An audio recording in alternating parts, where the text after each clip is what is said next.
ناظرین، یہ منظر تھا ایک ختم قرآن کا مسجد کا۔ مفتی صاحب بیٹھے ہوئے تھے، اپنے ویڈیو بھی شاید ملاحظہ کی ہو۔ مفتی صاحب درس قرآن دے رہے تھے، قرآن کی عظمت بیان کر رہے تھے، قرآن کا معجزہ یہ بیان کر رہے تھے، اور حضور صلی اللہ علیہ وسلم کا معجزہ یہ بیان کر رہے تھے کہ لنسفعن، یہ صیغہ جو ہے یہ فعل کا صیغہ ہے اور فعل پر تنوین نہیں آتی، اور یہاں بظاہر تنوین آئی ہوئی ہے جو گرامر کے لحاظ سے غلط ہے، اور لیکن یہ اب تک اسی طرح لکھا جا رہا ہے، کسی نے یہ جسارت نہیں کی اس کو ٹھیک کرنے کی۔ یہ قرآن کا اعجاز ہے، انہوں نے یہ بتایا، اور وہ حضور صلی اللہ علیہ وسلم کا اعجاز بھی کہ چونکہ وہ امی تھے اور صحابہ نے کسی نے یہ غلطی سے لکھ لیا، تو یہ بات بظاہر جس طرح انہوں نے بھی کہا بظاہر غلط ہے، لیکن بظاہر نہیں، وہ بھی انسان ہے۔ ہم کسی تعلق کی وجہ سے یا ہمارے مسلک والے ہیں اس وجہ سے نہیں، جہاں حق ہوگا حق والی بات کہنی چاہیے۔ اللہ کو حاضر ناظر جان کر جو آپ کو اچھا لگتا ہے، وہ جو آپ کو ٹھیک لگتا ہے، حق لگتا ہے، اور مطالعے کے بعد ریسرچ کے بعد وہی بات کرنی چاہیے، یہ نہیں کہ یار یہ تو میرا بھائی ہے، یہ تو میرے والد صاحب ہیں، یہ تو میرے ہم مسلک ہے، ہمارے پڑوسی ہے، اس کو نہ دیکھا جائے، اللہ کو حاضر ناظر جان کر بات کی جائے۔ تو یہاں اس وقت بھی میں انشاءاللہ وہی بات کروں گا جو حق پر مبنی ہوگی۔ تو یہاں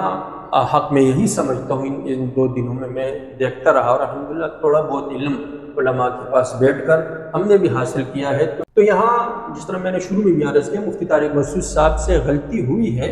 اور انہوں نے اس پہ معافی بھی مانگی، کہ بہرحال انسان ہے، اور دوسرے کے خطیب ہے، مبلغ اور خطیب اس طرح جمیل صاحب پر،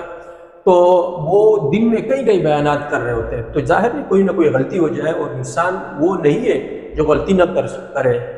خلق الانسان ضعیفا، انسان کی بناوٹ ہی، اس کی خلقت ہی وہ ضعف پر رکھی گئی ہے، کمزوری پر رکھی ہے۔ جو غلطی نہ کرے وہ تو انسان ہی ہے ہی نہیں، وہ تو کوئی فرشتہ کوئی اور مخلوق ہے، لیکن صحیح انسان وہ ہے جو غلطی کے بعد غلطی مان لے اور سر تسلیم کم کر لے اور معافی مانگے۔ تو یہاں مفتی طارق مسعود صاحب نے اس طرح کیا۔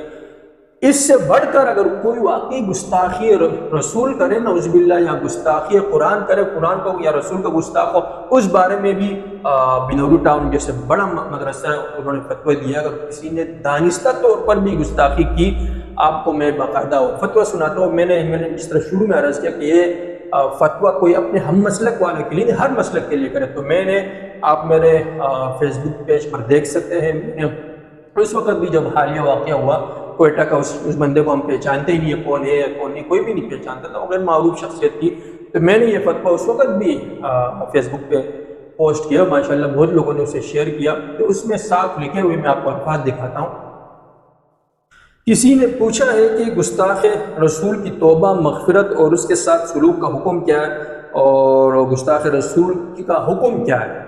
تو جس طرح مشہور ہے، کچھ لوگ کہتے ہیں کہ بھئی گستاخ رسول کی سزا سرطنج سے جدا، اس کی کوئی توبہ ہے ہی نہیں، بھئی ہم کون ہوتے ہیں توبہ دینے والے، یہ وہ۔ تو بنوری ٹاؤن جیسا مستند مدرسہ، سب سے بڑا مدرسہ مجھ سے کہہ سکتے ہیں، پرانا بھی ہے، اور ماشاءاللہ کوئی یہ نہیں کہ چھوٹے موٹا عالم بیٹھا وہ فتویٰ داغ دے، پوری ٹیم ہوتی ہے، ریسرچ ہوتی ہے، اس کے بعد ایک جو ہے نا مسئلہ حل کرتا کہ دیگر جو بڑے سینئر مفتیان کرام ہوتے ہیں، سینئر موسٹ، ان کے سامنے ہو جاتا ہے، پھر اس پر مہر تصدیق ثبت ہوتی ہے، اور الحکم صحیح الجواب صحیح وغیرہ اس پر لکھا جاتا ہے۔ تو یہ ان کا فتویٰ میں آپ کے سامنے رکھ رہا ہوں۔ واضح ہو کہ ان حضرت صلی اللہ علیہ وسلم کی شان اقدس میں گستاخی کرنا کائنات کا سب سے بدترین جرم ہے، اور فقہائے احناف کے راجح قول کے مطابق ایسا شخص مرتد کے حکم میں ہے۔ اگر صدق کے دل سے توبہ کر لے اور اپنے جرم کی معافی مانگ لے تو مسلمان سمجھا جائے گا اور قتل نہیں کیا جائے گا، لیکن اگر اپنی روش پر برقرار رہا، یہ بات اگر اپنی روش پر برقرار رہا اور توبہ نہیں کی تو بہرحال ارتداد کی وجہ سے قتل کیا جائے گا، لیکن یہ بات ذرا غور سے سنیے گا، قتل کیا جائے گا، لیکن اس کے نافذ کرنے کا اختیار صرف اسلامی حکومت کو ہے۔ آخر میں پھر باقاعدہ احادیث لکھے گئے، حوالہ جات دیے گئے ہیں، آخر میں لکھا ہے خلاصہ کلام یہ ہے کہ جنت میں کسی بھی مسلمان کا داخلہ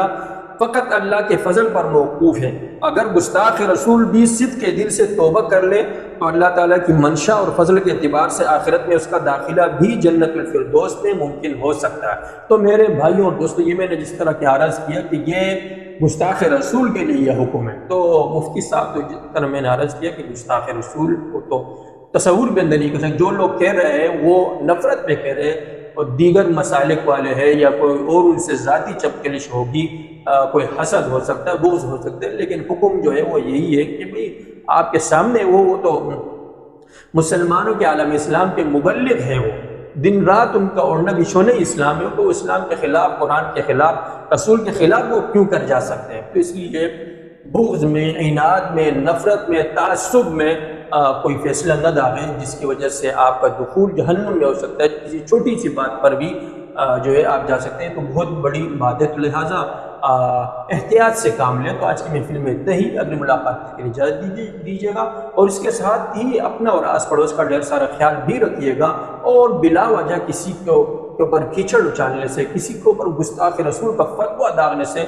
درغ کیجیے گا۔